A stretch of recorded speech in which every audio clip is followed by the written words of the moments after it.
Oh, welcome.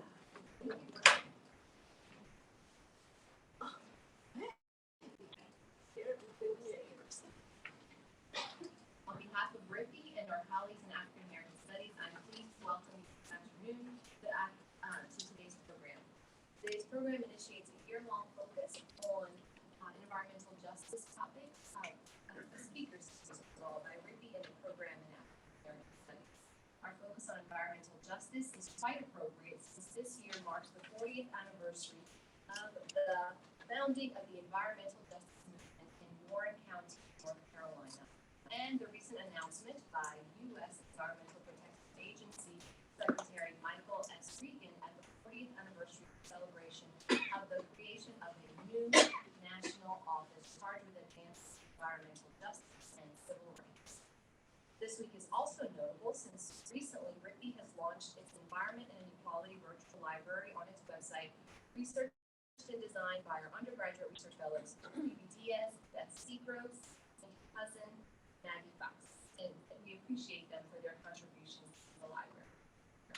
Today's public conversation features longtime activists, organizers, and journalists with a wealth of knowledge, expertise, and practice in advancing environmental justice in the wake of Warren County, North Carolina, and most recently the fire at the Weaver Fertilizer Plant here in Winston-Salem, North Carolina.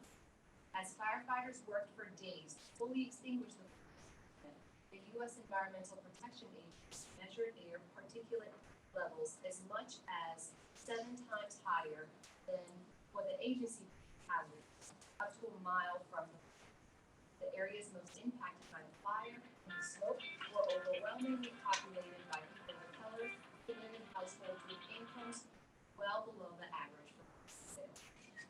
Joining us to discuss Warren, Weaver, and where do we go from here are Lisa Sorg, environmental reporter from NC Policy Watch from Durham, Jessica Mendes-Rowe, Wake Forest student and community organizer at the Piedmont Environmental Alliance, Omega and Brenda Wilson, founders of the West End Revitalization Association, Veronica Bitting, director of Outreach, Engagement, and Education at Franklin Vance Warren Opportunity Incorporated, Melvin Newsom, independent journalist who focuses on environmental justice issues, and Wake Forest student and editor-in-chief of the Old Gold and Black, Connor McMillan. In addition to our assembled audience in this auditorium, we are also joined by a virtual audience on Zoom.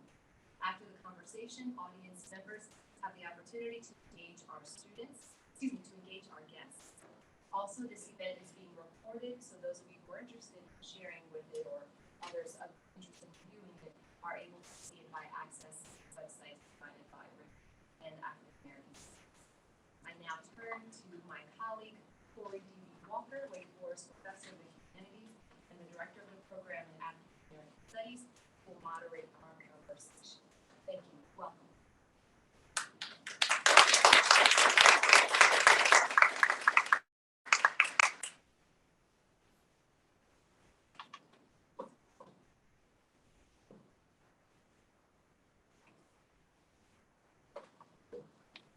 Thank you so much, and thank you all for coming out this afternoon to this very important conversation. As my colleague stated, this conversation is part of a year-long series of events that will focus in and highlight the issue of environmental justice. And it's not something that is just about one thing, it's about everything that. So our focus on environmental justice is designed to be a catalyst for transforming the ways in which we think about education, the ways in which we think about modes of being in the world, as well as things and ways in which we organize ourselves as humans on the planet. Warren, Weaver, and where do we go from here? 2 events, 1 stirring question. In the summer of 1978, Robert Burns and his 2 sons were hired to dispose of toxic soil. Burns and his sons dumped the toxic waste-laced soil along 240 miles of North Carolina state highway. The event gained national attention, coming just days before another toxic event would capture the nation's attention at Love Canal. The state purchased land from a hard-on-his-luck Warren County farmer facing foreclosure and bankruptcy. Process anything but transparent and fair, galvanized the community who fought for over 3 years in court against the state's action. The community continued to struggle, linking local grassroots organizations with national organizations, effecting a radical change in collective identity and initiating a new movement strategy.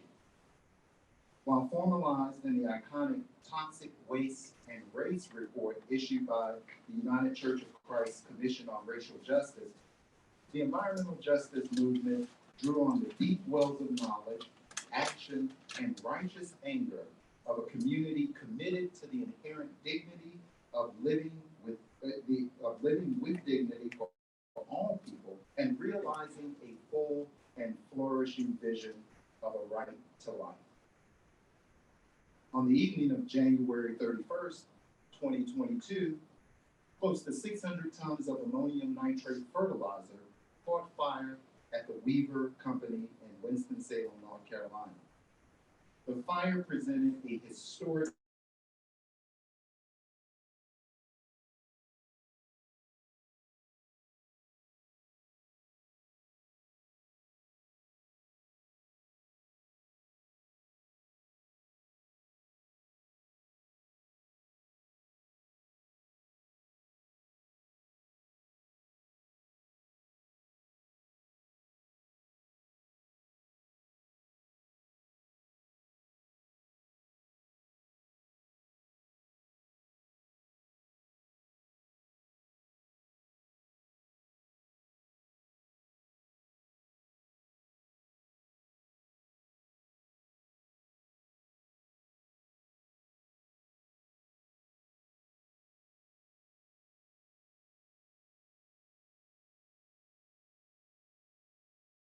one predominantly white and well-resourced, and one predominantly black and brown and precarious.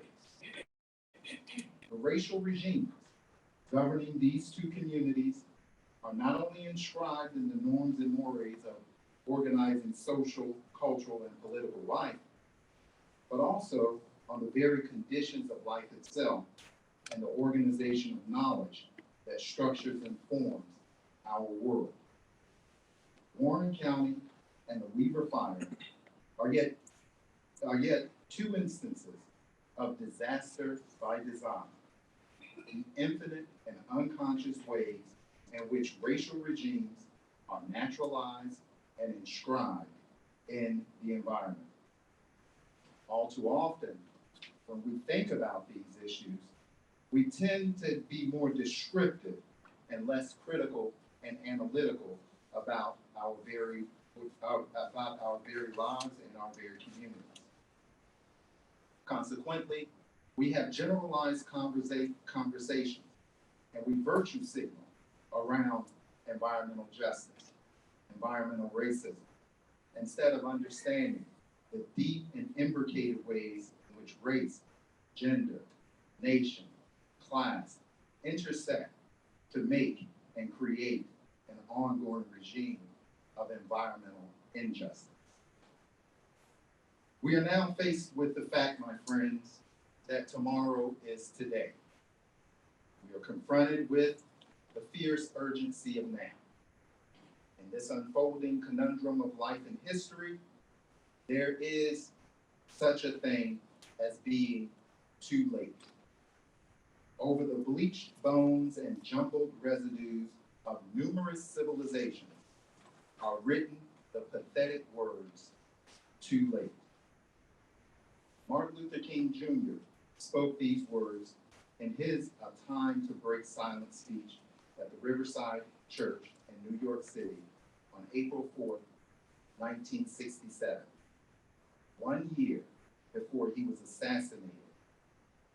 King was ever cognizant of the need for immediate and urgent action, warning against the tranquilizing drug of gradualism. Today, we face a planetary urgency with the existential threat to the future of organized human life and the future of life on the planet. This existential threat to life forces us to confront the urgency of deliberate and committed action. Perhaps, maybe we can realize that in building what King called for in a beloved community. Today, I'm thankful to have with us some of those long-distance runners in the struggle for freedom to share with us their expertise, their knowledge, and also to ignite our passion so that we may take up the call for King's urgency and call us to act now. I'm going to turn to my first friend, Veronica. Veronica, we've known each other a long time, and the work that you've done across the state in Winston-Salem is nothing less than remarkable. Tell us, where do we go from here after Warren and after Reed?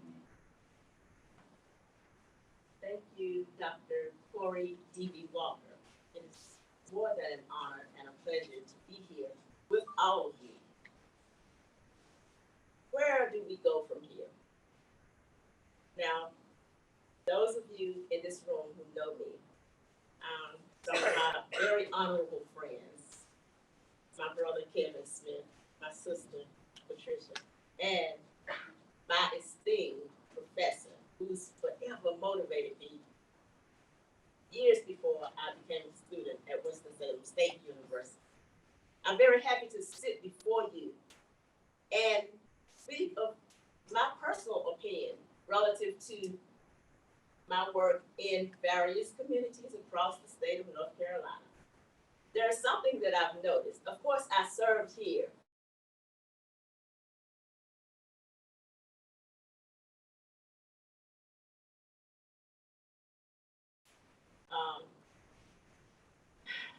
The efforts to free Dare Hunt. Of course, Larry Little was one of those persons who motivated me and drugged me out to do the work and to motivate younger people to get involved. I was here when the Weaver explosion occurred.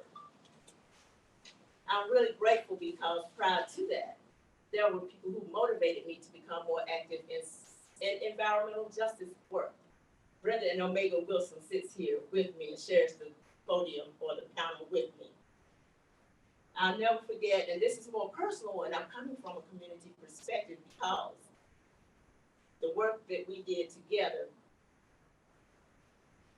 Omega encouraged me to enroll in the US EPA Region 4 Environmental Justice Academy, where I learned so much about what had happened across the entire country, United States. I realized at that point that at the core of environmental injustices and what Reverend Dr. Benjamin Chavis has coined environmental racism, that it is just that, at the core, racism. And I was informed and learned that if you are in fact Black or brown in this America, that the chances of you living within a 2-mile radius of toxic sites, toxins, carcinogens, raising your children are more apt to be diagnosed with asthma. I now serve, after departing Winston-Salem, service in Winston-Salem, in Warren County. I work with Franklin Bass Warren Opportunity, as Dr. Walker has already informed you. I'm meeting people every day. I'm meeting young women in their 40s with double mastectomies. I'm meeting women every day in their 30s with diabetes, hypertension, and yes, COPD. You all know what that is, right? Chronic diseases that are respiratory and, rheumatic in nature. Women who've never smoked a cigarette in their lives, who are raising children, who are dying quick deaths prematurely because of environmental racism. Dirty air, dirty soil, dirty water. And for you who do not know, if you live anywhere near Martin Luther King Jr. Drive, if you've ever visited Bowling Green Stadium, you may or may not know that they are treating and have been treating for multiple years methane gas. When I relocated to work, not physically, to Winston-Salem to serve and contacted our city manager's office, I was told that they didn't know that in the 40s and 50s, Bowman Gray Stadium was built on a landfill. I was later told that's not true. Now that the methane gases are escaping deep from the core of the earth, causing premature deaths. Students who enrolled at Winston-Salem State University graduated who died from cancers with no family history. The question still remains. What was the core? Everybody just says, oh, it was environmental. What are we gonna do? Where do we go from here? How do we hold accountable our federal government, United States Environmental Protection Agency, and another thing that Mr. Omega Wilson has actually forced me to think outside of that box, outside of just the EPA, Department of Energy, Department of Transportation, how all of these federal agencies work interactively to ensure that these things remain, and never ever think to work towards solutions. We talk JEDI. A lot of you may know JEDI is an acronym: Justice, Equity, Diversity, and Inclusion. But when will diversity really occur? When will the east side of Winston-Salem receive the same treatment as the west side of Winston-Salem? Now, you all in this room know, and I'm going to be quite honest, that people with black and brown skin tones will always live in the areas where the most toxins exist. We wonder why health disparities exist. There are disproportionate persons of color who are diagnosed every day in America, in Winston-Salem, in Warren and Vance counties, with life-threatening diseases. We talk about social determinants of health. We talk about all of these things. We also talk about critical race theory. Let's really talk about it. Let's talk about racism. Let's talk about American history. Let's start. Where do we go from here? We'll start by talking about all of these things and not just talk, but develop strategies, change those things. Our children deserve better. My grandson deserves to live in a healthy environment where he doesn't have to breathe dirty air, play in dirty soil, drink contaminated water, bathe, drink, and cook with contaminated water. So the work that I'm personally doing, coming from a personal and a community perspective, I continuously challenge persons in positions, whether they're professors at North Carolina State University, whether they're at Harvard University, wherever they are, and our federal government, and encourage everyone to really think from a real place of equity, not in language only, but action. Thank you so much, Veronica. And as you've always done, you've placed a lot of items on the agenda for conversation today. And that's the beautiful thing with the public conversation. It is just that. We're going to turn next to our dear colleague, Jessica. Jessica, Veronica brought together the community perspective and also a deep knowledge built out of deep community connection with Brenda and Omega Wilson, with other community actors. You bring the community perspective, but also one that bridges this university. Talk to us where do we go from here between this broader community and Wake Forest University? Well, first, you guys hear me? Great. Well, first, thank you so much for having me. My name is Jessica. I'm a graduate student here in the Department of Sustainability, as well as the community organizer for people. That is a really excellent question that I'm going to need to think about while I continue to talk. Because I think part of the answer is a real paradigm shift. We often try to theorize environmental justice, and we often try to make it its own topic. but really environmental justice and the work of the environmental justice movement is a paradigm shift across every topic.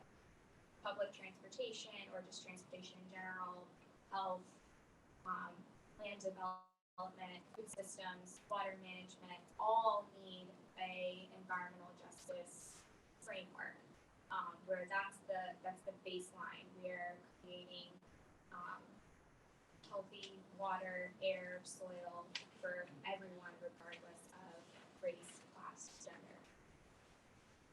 How do we do that as we bridge relationships between the university and the community? We have to know our neighbors. We have to know who lives around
in effecting such a paradigm shift and also thinking across environmental justice across all of the sectors? What's the state of environmental justice? Well, the good news is, well, first of all, I'm Lisa Sword. I'm an environmental investigative reporter with NC Policy Watch, which is a nonprofit newsroom based in Raleigh. And I've been there about 6 years. I've lived in North Carolina for 16 years now and did environmental reporting in Texas and Indiana. In Indiana, my first story was about PCs. So I feel like I've come full circle, unfortunately, about that. But to your points, both of Veronica and Jessica's points, I mean, when the Weaver fire happened, and I looked at the census blocks and did kind of that mapping data, the wonky stuff, one thing I noticed is that a lot of the houses were built between the 1940s and 1980s. So I say were built. That's a passive voice. Someone made the decision somewhere along the line that it was okay to build houses within several hundred feet of a fertilizer plant. And so to me, it all starts at the local level. Because your city council folks, your county commissioners, they have to walk the streets and see you in the grocery store. And I have, many times when Michael Regan was the Secretary of the Environment State, he would say, if you're going to stop something, you're going to stop it at the local level. That's where you can make the greatest change. Because once it gets to the state, once it gets to the feds, I'm not saying nothing will happen. I actually have a good story to come out of that today, but it's a lot easier to put pressure on your local folks. So somewhere along the line, the great minds of Winston-Salem decided, let's build a bunch of houses for Black folks next to the fertilizer plant. And that's what they did. And so those folks are probably long pushing up daisies by now, but you don't want it to happen again. And so it's wonky, but local planning is really important. To give you an example of how communities can succeed, though, here's an example that just happened today in an environmental justice community. Earlier, there's a Superfund site in Navassa, which is in Brunswick County, almost all Black neighborhood. And there was a wood preservation creosote operation there, terrible, polluted everything. And so they're cleaning up that site. And so there is soil, contaminated soil that, while it's not so contaminated that it has to go to hazardous waste landfill, the largest of which is in a black community in Alabama. But they were going to ship this it's contaminated soil to the Sampson County landfill. So they were going to move toxic waste from one black community to another black community. Well, fortunately, the folks in Sampson County said, no, you're not. And the EPA backed down. And they have announced that they are now going to keep that soil on site and stockpile it on an already contaminated area. And then basically they a little bit kicked the can down the road, but it's not going to Sampson County because it was going to happen this year. So that is an example, is if you can get in front of the right people, it can happen. Am I answering your question? Okay. I'm kind of just like ad-libbing here. So the point is, the takeaway, start at the local level though. Start with the folks that have to face you every day and who are going to come knocking on your door come election time. And then hold their feet to the fire. Thank you, Lisa. Melba, Lisa says we need to go local. You work as a freelance journalist. You've done a lot of journalism, but really making some remarkable strides in environmental journalism, environmental justice journalism, particularly in the eastern part of the state.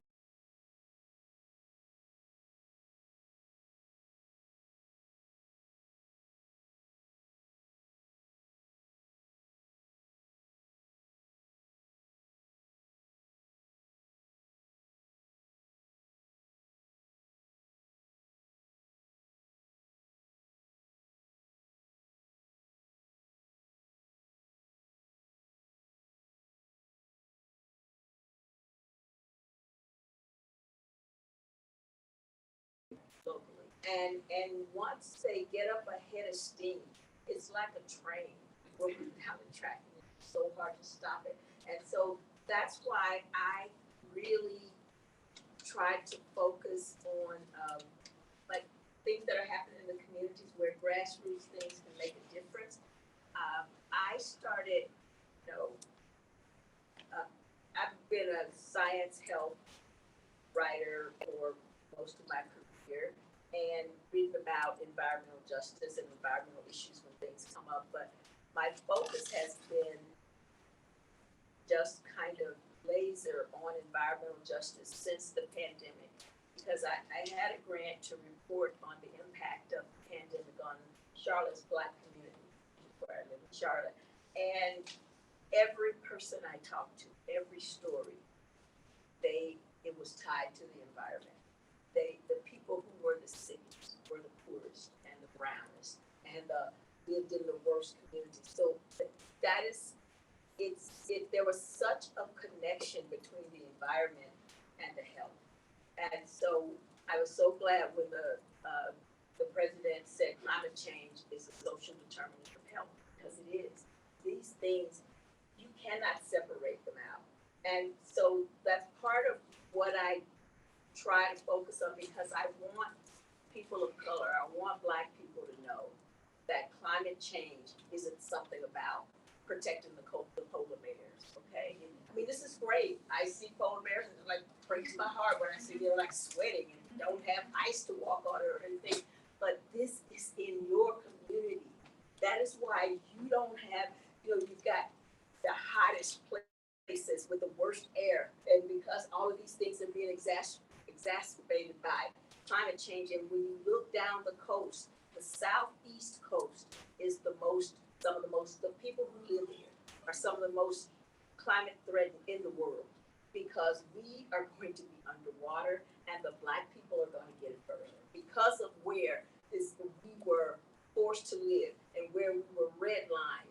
All of those things are so intertwined that you can't disentangle them. And there's a geography professor, they coined this term called racialized topography. And if you think we live in certain places just happenstance, I got news for you. That ain't true. Okay, this was planned, this was mapped out, and this is why we are where we are now. All you got to do is look at the Gullah Geechee territory, down the corridor. People who are up against it, and who, when they are faced with the impacts of sea level rise and people want to build $1 million houses in the marsh, who suffers? We do, okay? Poor people who are in those places and can't get help, they tell them they have to move because we can't afford for you to stay there, but they move in somebody and protect them with $1 million house. Okay, so how is that justice? So I really want people to understand so that they will fight back and this will become an issue for them at the top of what they think about when they go into the voting booth. They go in there and they think, well, I'm gonna vote for this guy, he's a nice guy, and then you realize you gotta smell hog poop to live in your neighborhood. They tell you this, that this is your price. This is the price you pay because it's about the economy. And you need jobs, so you need to let us build another chicken farm here. You need jobs, so you need to let us build another wood pellet factory here. Guess what? The people in Pinehurst, they have jobs. They don't have hog farms. The people in Myers Park, they have jobs. They don't have a highway going through their neighborhood. If this is good for all of us, if this is something that is critical for everybody to have because this is great for the city of Charlotte or the state of North Carolina, why are the poorest and the brownest the only ones making the sacrifice? And so it's got to start local. You've got to tell them, I'm voting off city council if you approve one more of these things. And we have to let them know that this is not something far away. It is at our door right now. And it is critical to us and our children, children. They deserve clean air and water, just like the kids in Myers Park or Valentine or anywhere else. So, sorry for the rain, but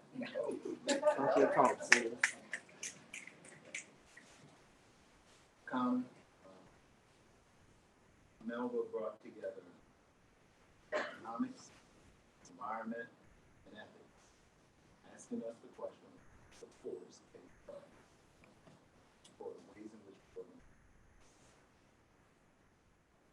You're a student journalist for the old Golden Boy. We were Ruts, write a series of soon-to-be award-winning articles. Series, we just claimed that.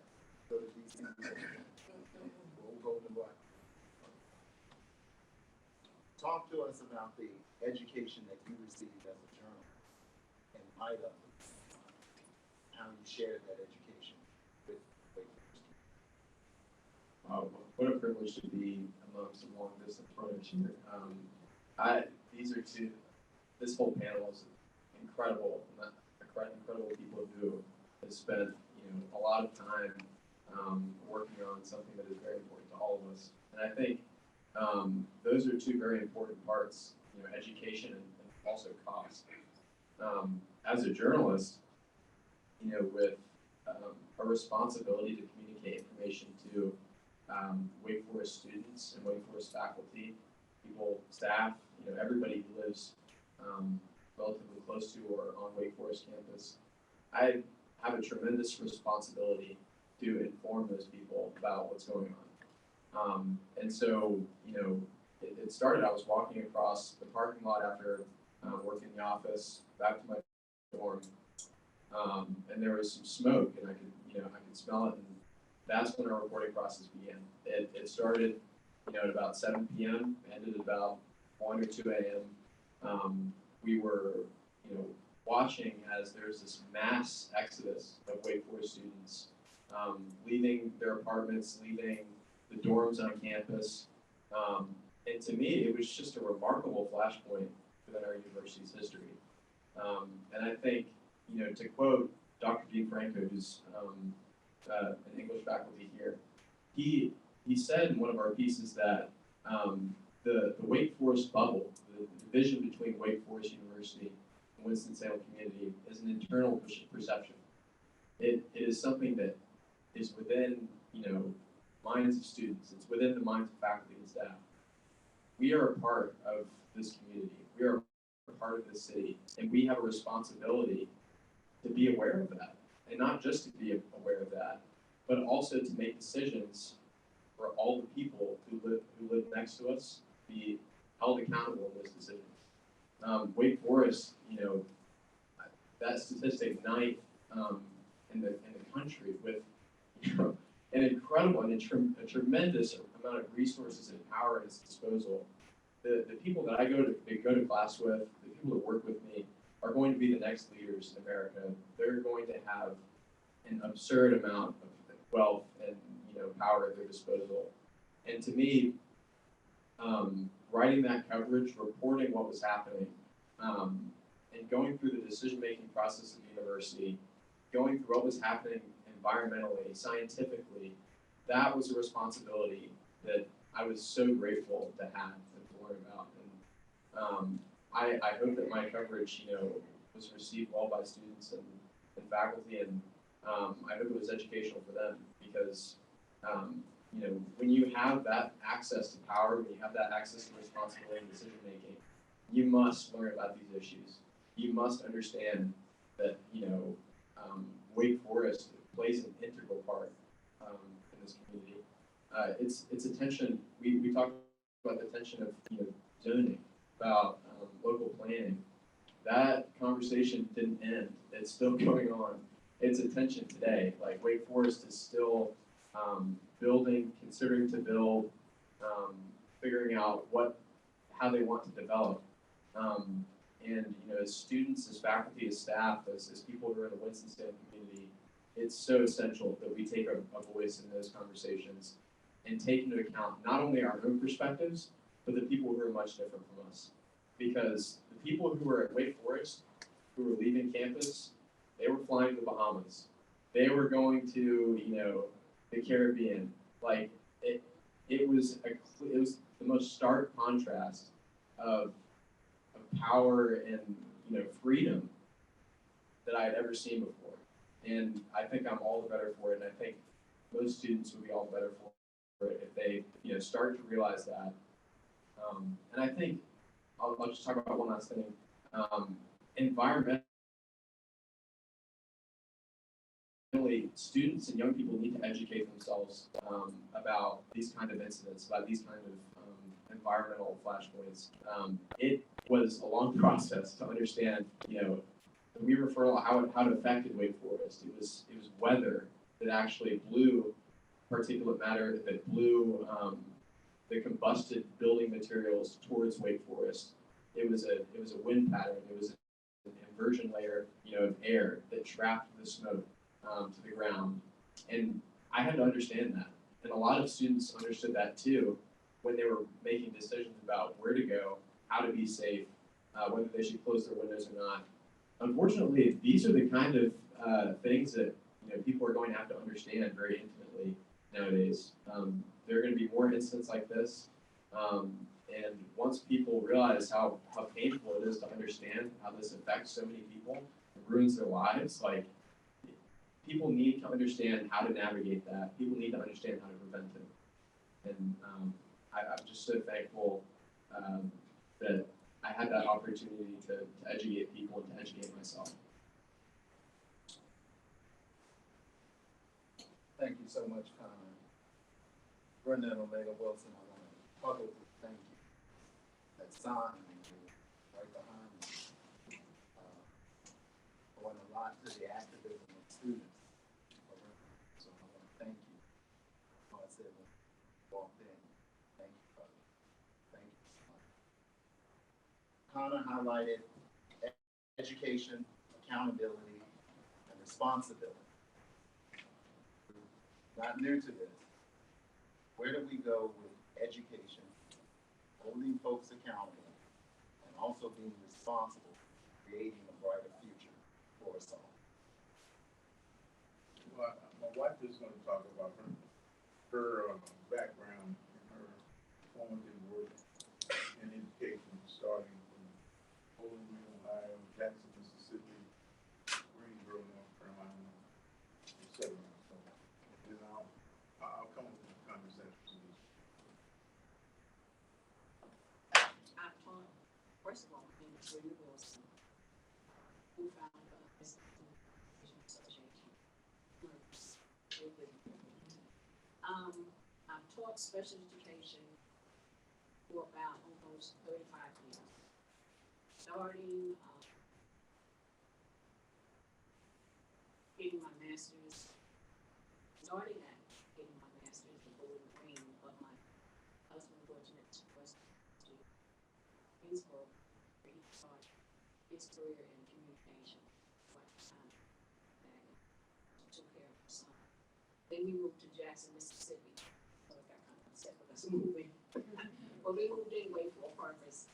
And I finished my master's degree in special education at Jackson State University. You know, Jackson, Mississippi, you know, having a hard time with their water system. They had a hard time with their water system when we lived there almost 30 years ago. And they had a hard time with their water system 60 years ago. So, you know, it's adding up, adding up. And so we stayed there for almost 10 years. And I worked in rural Mississippi, special education. Saw a Klan march not too far from the middle school where I worked at. And then I worked in Brandon, Mississippi, special education. And I noticed that the buildings were old, built like back in the 40s, 30s, something. And they would come by the school system, and they would come by and do patchwork there. And at Pearl Middle School, we had a combination of white and black students.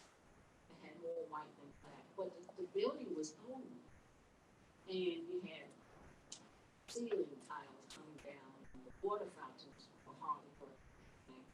That really concerned me because I have a lot of students that have learning disabilities and issues and behavior problems. They come from homes that are poor, and their parents are working the best that they can to take care of them. And then we left Jackson, I came back here. I worked in Orange County schools. We had the same situation. Worked at Eflin Cheek, and that school was built back in the 40s. And they would come and do patchwork, fix up, whatever, take the carpet up, whatever. Grade Brown was the same way. Central Elementary the same way. And then they finally built a new school, New Hope Elementary. And I worked there, that's where I finished my career, where I retired. So that was the newest kid on the brand new. And we had carpet, you know, all the fineries and things that a new school could have. But then the ceiling fell down. So they had to put a net over the ceiling to redo it, doing it, you know, in a hurry. And then we had problems with the water fountain. And we had problems with the carpet, so they had to take the carpet up, put tile down. So that was still affecting the kids that I work with. So we live in Alamance County. If you know, Alamance County is one of the most conservative, I'm sorry, but most of the really conservative counties in North Carolina. And in Graham, they're more concerned about that Confederate statue than they are about kids learning. They want to turn two black schools, there's Cummings and Graham, to some kind of specialized school where they still not helping the kids that are there now. They need to increase or build up that school. They build up Williams, they build up Western Elementary High School, they build up all Eastern and Southern. They build them up. What about Cummings and Graham? Even though they have black and brown kids going there and some poor white kids going there, they deserve just as much as Western, just as much as Eastern, just as much as Southern High School. It just tears my nerves to pieces. So I'm interested in making sure that all 7 of those high schools are top notch. Bring up Cummings, bring up Graham. And they do have some smart kids going there. They really do. And they're going to Wake Forest, UNC, State, A&T. So why do you want to neglect them? Our board members or our school board they need to just take all of them out. I'm sorry, I'm getting ready. They need to take all of them out and start all over again. Because those people are not concerned about those students. They're concerned about the money. There's always the money. what they're concerned about. They're not concerned about, oh, they give a big talk and they say this and they say that because they want you to vote for them so they can stay on the school board. I'm sorry. You need to clear the whole section out, start over again. Clear out the county commissioners. Because they're the ones that deal with the money. Do you know all those county commissioners that work in Alamance County, all of them live in the same area? What's up with that? That's strange. They all live in the same area. They all vote for each other. They all have friends that tell them, vote for this person so they can get back home, and we'll help you. So now we're working on trying to get get a district system in Alamance County, so we have districts. So each person in this particular district can have a representative to represent them. I don't care if you're white, Chinese, black, brown, whatever. That person will represent you and bring to the county commissioners the things that need to be happening in your particular area.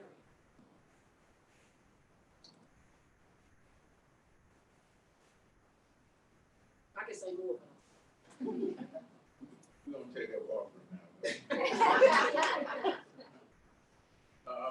I'm gonna make the water go a little slower and turn the horse about it. But first of all, I'd like to thank, Dr. Walker for having us here and Veronica for calling us out so many times. There's so many connections in this group, it's wonderful. Lisa, her publications, written articles, including some of our work. Professor Crystal Dixon, we're connected, even though we haven't met in person before. Over the last several years, we're doing some massive work with the American Public Health Association relative to environmental waste and health waste is very connected to hospitals. That's a whole nother series. Maybe you can get that started. And of course, Stan Meimer, President Meimer, we met when I was an advisor, a really prospective advisor for the National Environmental Justice Advisory Council, EPA, Environmental Protection Agency for the entire country. Took me all over the country because of issues that happened in North Carolina. The slow drip for the slow water is has to do with chronic issues. So the fire is a crisis. The chronic issue is the fact that it was there in the first place. And I read several stories, and in fact, I read some editorial stories that Professor Dixon wrote. We talked about there were fires there before, with small fires, but it was kind of kept undercover. It was not made a big deal about. And of course, the environmental pollution comes from fertilizer plants. Something you may not understand. Dust and diesel emissions, the machines that run and the trucks also create. That's the slow burn. That's the chronic part. Everybody gets excited when the crisis things happen, but very often chronic things may be there for decades. In our community, we started an organization from chronic things where people didn't have water and sewer and street because that's where they were placed after slavery. The community I live in and grew up in called West Steam, it was a place where freed slaves were allowed to live, forced to live, right beside the sewer pits. There was no sewer treatment plant at the time. There was a big hole in the ground. Everybody took their slop jars out. A truck came by, they dumped it in there, and then they dumped it in this open pit. That's where slaves were allowed to live. Right beside it. Right beside it, there was no landfill, trash pile, a huge trash pile. There was acres, 50 stories high, where people do everything, food, animals, pigs, cats, whatever, and the rats and the roaches. So that's how they evaluated the lives of people of color. You're equal to sewer in a pit, an open pit, and you're equal to the trash in it. Right. But we found out through the work I was doing with the National Environmental Justice Advisory Council, having all those countries coast to coast, including Canada's place, and including Toronto, Houston, San Francisco, Washington, D.C., Atlanta, that these issues were not special. We didn't have any bragging rights on it. throughout the southern states, what we refer to as Region 4, former slave states, which is where we are. And one of the things that we found, in order to address it, we filed a complaint with the United States Department of Justice in 1999. Because we went to those meetings, we made our points at the city council, county commission. We have articles and stuff from back in the day. And I started writing a lot of information that we submitted. My background is media. It's called mass communication at the time. 2 degrees in radio, TV, film, mass communications. Graduated graduate school with some working toward the PhD at Bowling Green State University when I was on a busload of African American students there in 1970. Both before most people were born. But they were trying to integrate the schools. When some of the schools in North Carolina still didn't want to be integrated like Carolina. That was one of the places I wanted to graduate work. So a lot of the work that we did, and a lot of the information and responses we got back wasn't from going to those meetings because we did that for 4 years. It actually came from my writing official reports to, it was called DENR then, it's called DEQ now, Department of Natural Resources. And we wrote so much stuff, filed so many complaints, they put a special website, 2 organizations in North Carolina to watch out for. We were one of those 2. DENR wrote at a website that identified us as a group to watch out for. Right? That's all wrong. But the fact that we had written information, not submitted to the local groups, it's submitted to Washington, D.C. The EPA did not respond. We filed a complaint in 1999, the United States Department of Justice, and we thought that they didn't answer. I had information already written to submit to the United Nations, right? Because we had been to the state legislature. We had actually met with our elected officials, represented us at the state legislature. Some of them put us out of their office and refused to meet with us, right? When the complaint was filed, 1999, 9 days later, February 1999, administrative officers under the Civil Rights Division, of course, we filed a complaint under the Civil Rights Act of 1964, and we included a reference to the Environmental Justice Executive Order. That was 1990. It was in 1999. So a lot of people didn't know anything about the Environmental Justice Executive Order, right? And it was signed by Bill Clinton. It was one of the first things that Al Gore, Vice President Al Gore, questioned. People don't know the background story. That was one of the first things he signed, was that executive order for environmental justice. Because Al Gore had been an environmentalist before anybody. Nobody really knew what his heart was. He was doing that long before he was the vice president. But they decided to move the issue to a question of zoning and planning. And what they did, they stopped an interstate highway being built to the west end to eliminate dozens of houses, the graveyard where African American people were buried, all the way back into slavery. It was a place where slaves were buried during slavery. People were still being buried. Right? Okay. So when we filed a complaint, we wanted access to meetings because meetings were being held in the country. Not in the city council, in the country. I think you know that's a little bit. The journalism, because you know, doesn't really get it. But that's North Carolina. That's where things have always been done. So when a complaint hit, they called, in 9 days, they called state officials and city officials and county officials and the city attorney to meet with federal agents from Washington, D.C. Tell them they were in violation of federal constitutional law. And they were going to stop $25 million that was being put in place to start the study of this new highway. That was in 1999 because it was going to eliminate the black and brown community, didn't have paved streets, didn't have safe people. exacerbate a historic pattern of discrimination. Historic pattern of discrimination, historic disparities. It denied us to what they refer to as right to basic amenities. They didn't say anything about my environmental justice. The environmental justice is only one spokesman of two.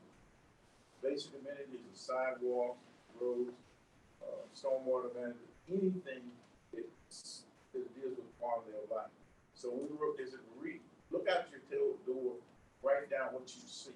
It's a problem. We have a list of 17 things. And neither one of them said anything about the word environmental justice. They said, this is what you're being denied. And if you submit the report to us, believe me, protect your life. Because you're going to get different things. The complaint was found. They responded 9 days. Sent people to North Carolina. Federal officers say the state, city, the county are violating constitutional law. And the agents that approved it, 6 branches of the federal government also violate constitutional law. There were law school here. They supposedly know that school. It's called interagency. These branches meet together, and they were also meeting in Mebane. Federal officers were coming to Mebane, meet. Well, how they were going to get this thing done? Of course, they said that's what we all do. We normally don't run into black folks like you. We normally don't run into people who know how to file a complaint and go above the heads of the local, county, state, and even federal officers. What we're saying now is policy is important, but how to access the law is more important. And in this particular case, I don't know that it hasn't been done in the past, but maybe that's one of the weaknesses of the story. Also, the weakness in our story, because nobody had done it in our county before. And the Department of Justice said it was a rare situation that a small group like ours, my wife and 3 other couples, were able to put this together and get a positive response. Their word was, you did better than some of the lawyers. It's a third party, you have the articles in there, you have minutes from the city council meeting, well, that's journalism.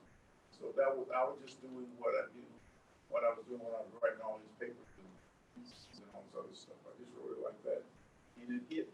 And within a week, they responded. They said, normally we have to look, find information. It will take 18 months to dig up all the information. But you had it already in document. That's a big thing. They're still using it as a model. Last year, they contacted me. My son and I were on a call with the United States Department of Justice to build the first office of environmental justice in the Department of Environmental Justice. I said, wait a minute, in the Department of Justice. I said, I don't understand. They said, we're calling 50 groups throughout the country. Tell us what you think we need to do to develop an office for environmental justice in the Department of Justice. Something that you did in your complaint. Right. Learning how to use the media, learning how to put it black and white, is very often more important than the emotional or voluminous or loud outcry, or even speaking at county commissioners meeting.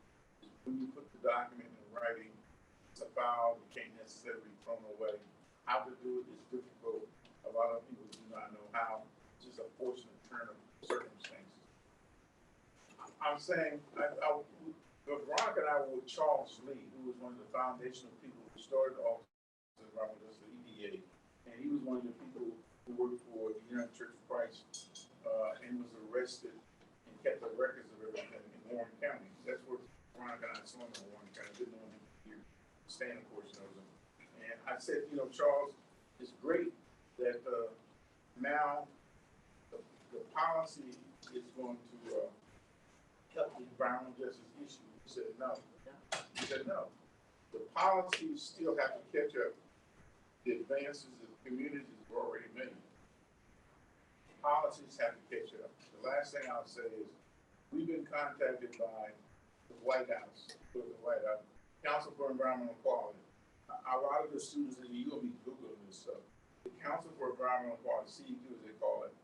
Brenda Mallory, Attorney Brenda Mallory, we met and have a picture taken with her. We've been in communication with her. We met on the 20th with Admiral Rachel Levine, who's the deputy for HHS. They just opened the Office of Environmental Justice for Health and Human Services. Health, right? The first Office of Environmental Justice for Health and Human Services is open May 31st. We asked to be in a private meeting in Carolina School of Public Health on the 20th. They followed up and contacted us to talk more about our background, our experience. So I thought we was going to be getting help from you. They said, well, your history, we're going to go do this thing. But anyhow, and also, this meeting we were at in Warrington, Veronica and I and several other historic environmental justice leaders were there, was for Minister Reagan, Michael Reagan, that we know, originally from North Carolina, and Secretary of DEQ, now EPA Administrator, signed the document that says this is a part of that activity in Warren County, 24th. To combine the Office of Environmental Justice with the Office of Civil Rights, which is what I complained did years ago. Doesn't it make sense that should have been done? It's odd about how the government works. I'm saying all that to say all of these agencies are interagency. They haven't been working together. They call it working in silos. That's the term they use in Capitol Hill. That's a silo is what you put corn in the silo. You're talking about political silos. They had to get me to understand the vernacular on Capitol Hill and all these meetings. There are no silos. Department of Transportation can't talk to the Department of Commerce. Department of Commerce can't talk to the Department of Justice. It's easier for us as a community person to write a letter and file a complaint against all of them at the same time than it is to get to talk to each other. That's crazy. That's not things work. So our name is on a series of things that were written by EPA, policy statements by EPA. Still call us about that. How to use policy is not the policy. How to deal with these crises is using the law, filing conformal complaints against the city, county, public health department, the state of North Carolina, and EPA at the federal level. Even though they have Office of Environmental Protection, Office of Environmental Justice, and now this new office, you have to hold them accountable for these new officers. One of the last things one of the officials told us on the side is some of these things do not have muscle. They have titles, some of them don't have money.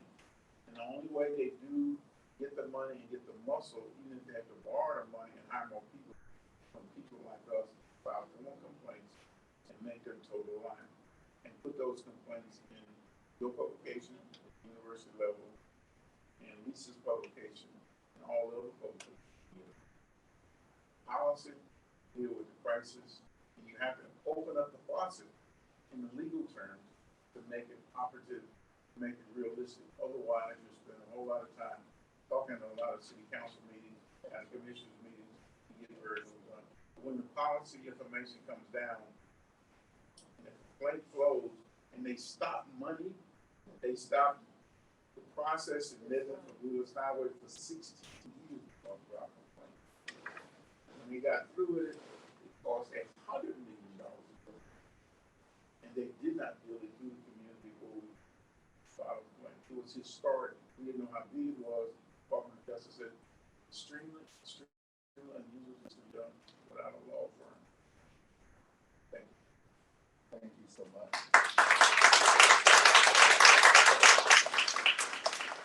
Folks, we do have reception out after this, so in lieu of any more me getting away, what I'd like to just open it up for a few questions that you may pose for our panelists. Probably grab at least 2 to 3, and then we'll pose it to the panelists, and then we'll also have more time for an informal conversation over some nice refreshments. So, questions?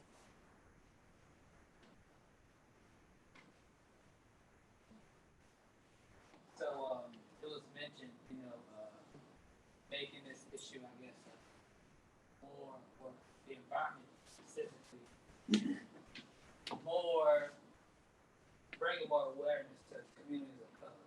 how do you suppose we do, how do we get people who, you know, their everyday issue is maybe how they're gonna feed their family, or, you know, how they're gonna pay their bills? How do we get them to think about how the environment?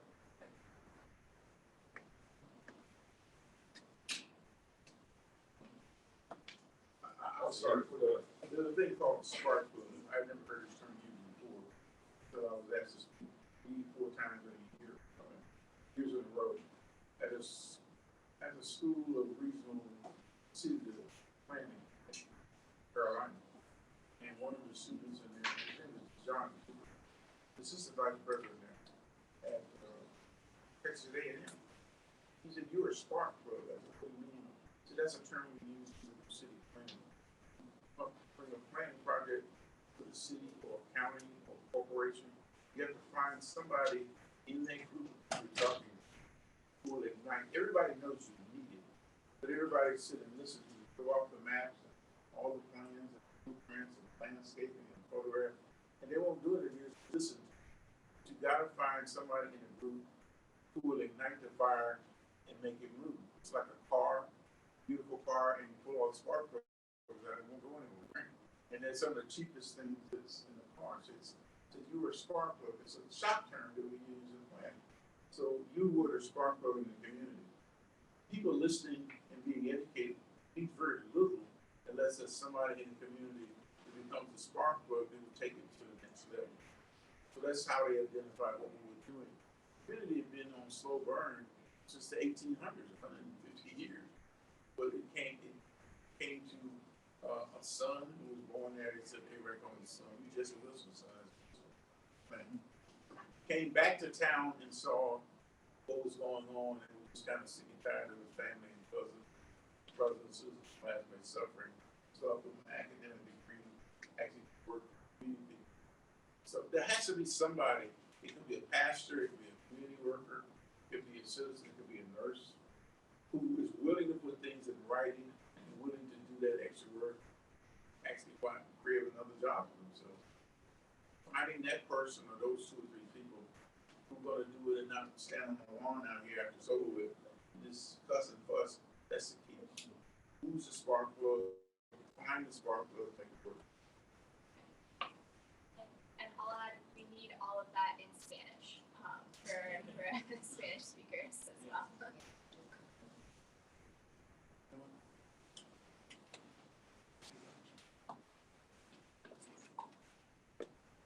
Thank you all so much for being here. It's really lovely. I know I'm planning to call with some of the folks, and so it's really lovely to all come together. I'm Latoya Spirit, teacher in the Department of Politics, and it's a pleasure to have you.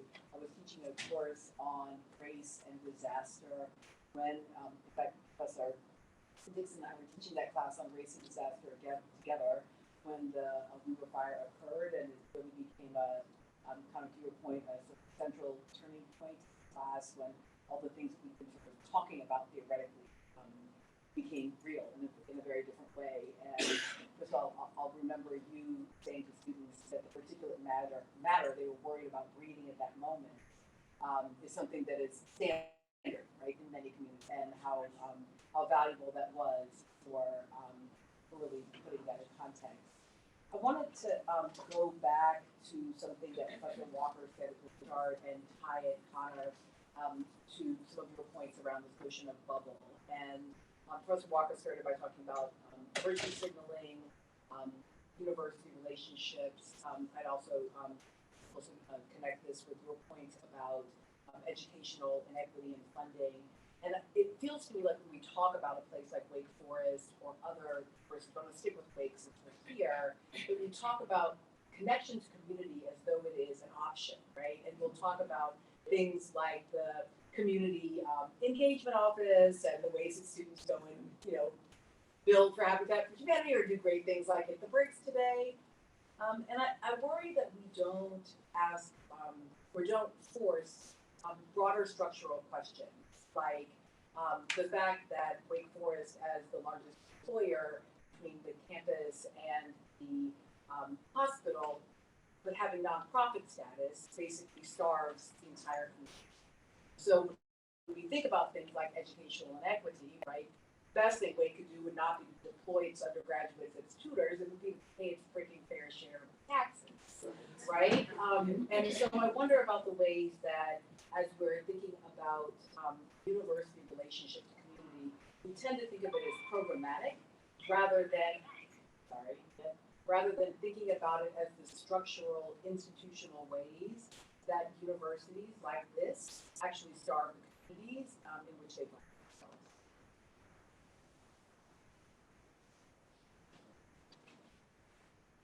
What a great analysis. It does start, everything at Wake Forest University starts at the level of administration because they policy and in a large way direct the actions of students. That's no more clear than in this crisis when class was canceled or Wake told students what to do. And I think that's such a great way to put it. It's definitely something that shouldn't be programmatic. It should be an institutional change, and Wake Forest should definitely take into account. We're in the middle of the strategic planning process. Wake Forest is taking into account the opinions of faculty, students, and I hope staff as well. That was a great point about how staff, there needs to be a conversation about compensation. We have a bud group that works on campus. We have another labor agency that employs workers, Aramark, yes. And there have been questions raised about what is fair compensation. It's just so, like, Wake Forest is such a big opportunity for industry, and we cannot remain ignorant of that fact, and we have to turn it towards our resources towards the community. It can't just be individual, because if you go and try to tell Wake Forest students to do that individually, it has to be the university. Like, they have to lead by example, and students. Again, I'll just make a remark on this. There's just such a wealth of resources that are potential. At the end of every school year, we have, Deacon dollars that we use to buy, from our market that's on either side of campus.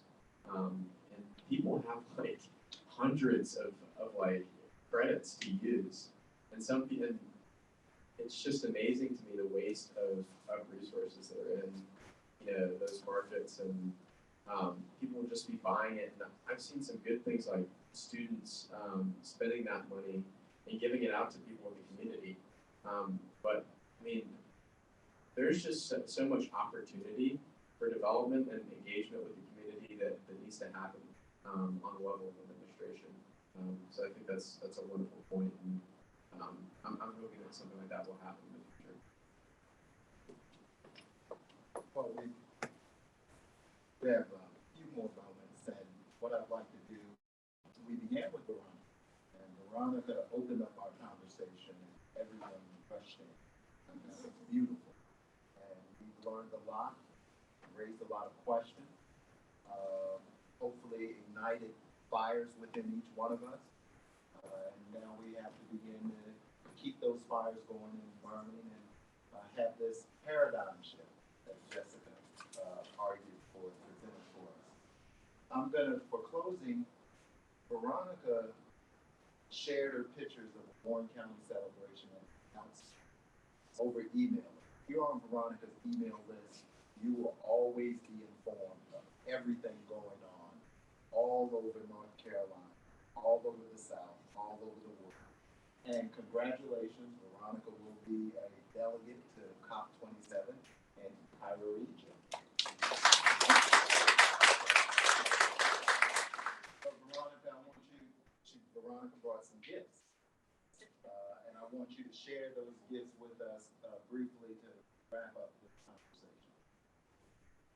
Thank you again, Dr. Corey D.B. Walker. What I should have started with, that I did not start with, was introducing environmental justice, what it really is. I'm not certain everybody here is familiar with, but this is a theoretical, Dr. Melissa Harris Perry, who I've been on. And an EPA quote unquote approved definition, but environmental justice is the fair treatment of and meaningful involvement of all people, regardless of race, color, national origin, or income, with respect to the development, implementation, and enforcement of environmental laws, regulations, and policies. Now, if you all experienced the Weaver fertilizer fire plant, you saw that wasn't the reality of people who lived on the other side of the tracks. Now, over here in Wake Forest, something else happened. People had the resources to move, to do things. People who were forced, people of all ages, women and men, who lived in homes that they purchased 60 years ago, stayed in houses. They did not have receipts when they did have to move and incur expenses to get away. They weren't able to get on a plane and fly to the Bahamas, to Jamaica, to escape the toxins, the carcinogens. So we don't know the long-term effects of living in a home that has incurred those kind of, people called me and said, 80-year-old women called me, Miss Veronica called me Miss Veronica. I'm 60 years old now, I'm nobody's child, but saying, my windows have soot in them, in the interior of their windows. They called me with all kinds of complaints. So we heard about the local city council woman who said that there would be $1 million available to persons. But the qualifying criteria was such that those 70 and 80-year-old women who were on fixed incomes did not even qualify for the assistance that maxed out at $1,000. Then I was later informed that about 40% of the money was actually disseminated into the community. And no offense to anybody, but I was told by someone who's in the agency that was responsible for making sure the money got to the people most deserving, it went to people of Latinx backgrounds. Now that's what I was told. I don't know who was helped, how much was helped, but at $1,000, you all, if you really know the effects of toxins and carcinogens, that's not gonna help to remediate the real damage in those homes. So I just wanted to make certain that you all knew that, and then Omega, again, I hate to keep referencing. On February 11, 1994, President Bill Clinton issued an executive order to address environmental justice and ensure that low-income citizens and minorities do not suffer a disproportionate burden of industrial pollution. That was Executive Order 12898. Did that happen in Winston-Salem? Y'all tell me what happened. Was that executive order followed? That was a federal executive order. So, Lisa, I may agree with you that the starting point is with local officials to never stop there, as Omega mentioned. Make sure these orders are followed. What I'm going to hand to you is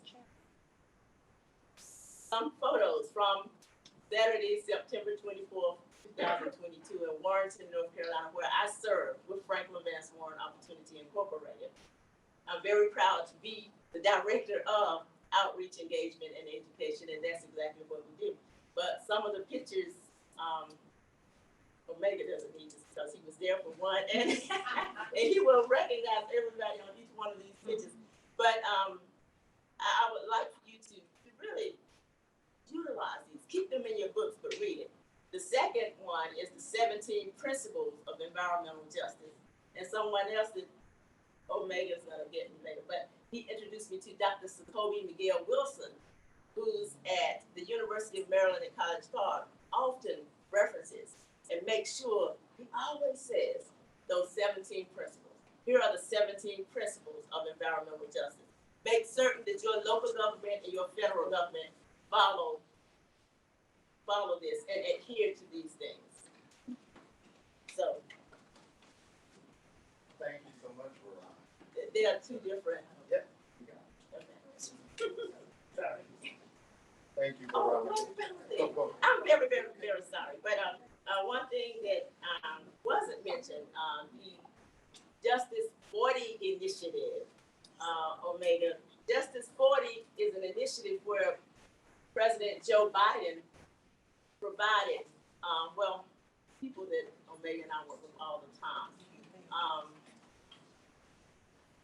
$20 million went to 3 agencies that we work with very often. And part of that money would be underwriting the cost of my flight and my travel and lodging in Egypt as a delegate with the COP27 delegation November 5th. I will be leaving here November 5th. And Justice 40, $6 million went directly to the Deep South Center for Environmental Justice, where Dr. Beverly Wright serves as founder and CEO. $6 million went to the Bullock Center at Texas Southern University, and $8 million went to We Act for Environmental Justice in Harlem, New York.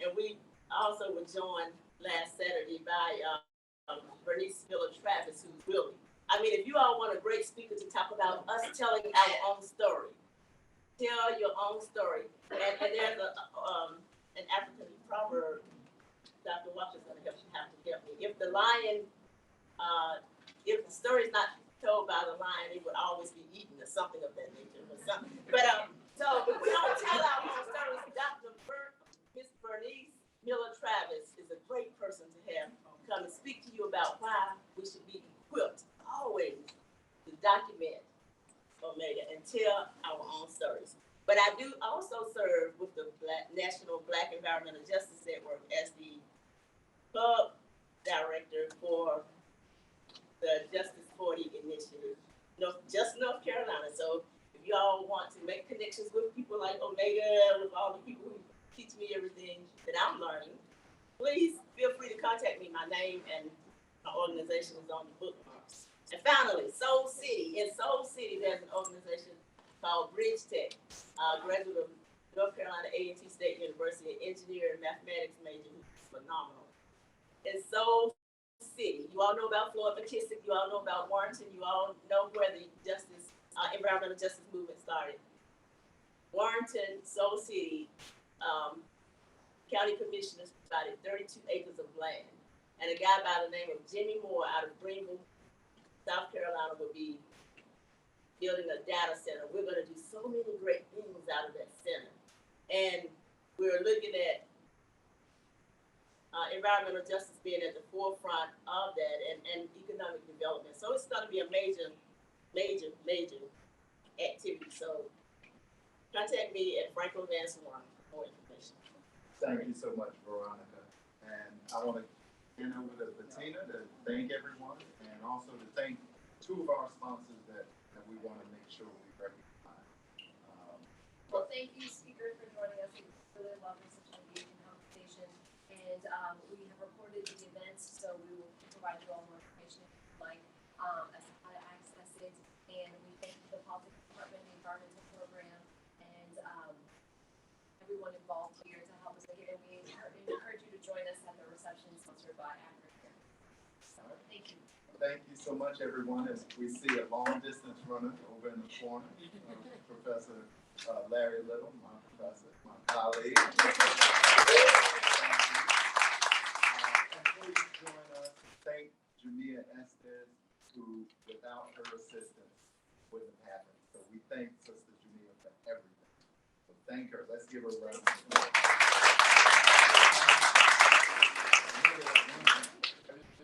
Say, a lot of people do Google our name. We have a digital archive that's set up by a law student, Carolina, last summer. And it's weraNC.org. And a lot of information always back to our wedding pictures in Philadelphia in 1974, including all the way up to last year. Some of that information from the store usually in the version. Library program, books and manuals. Still working on it. But if you want to find out a lot of things, there are links on there, there are PowerPoint presentations on there, documents written on there, there are articles on there, presentations from the American Bar Association, Juris University. You can find out there's enough stuff to write a couple of books and presentations. So, weraNC.org. See, you got more change. Go ahead. More now. While we're plugging, one more plug. I work for Piedmont Environmental Alliance. I'm the organizer, and we are interested in monitoring public works meetings, community engagement meetings, would love to get in touch with me, and I would love to have you guys. Veronica, Jessica, Lisa, Melba, Hannah, Brenda, and Omega, thank you so much. Thank all of you for joining us, and continue to hold the banner of environmental justice high in everything that you do. Nothing less matters than the world in which we live and the future of life itself. Thank you so much, and join us for a reception where we'll continue the conversation.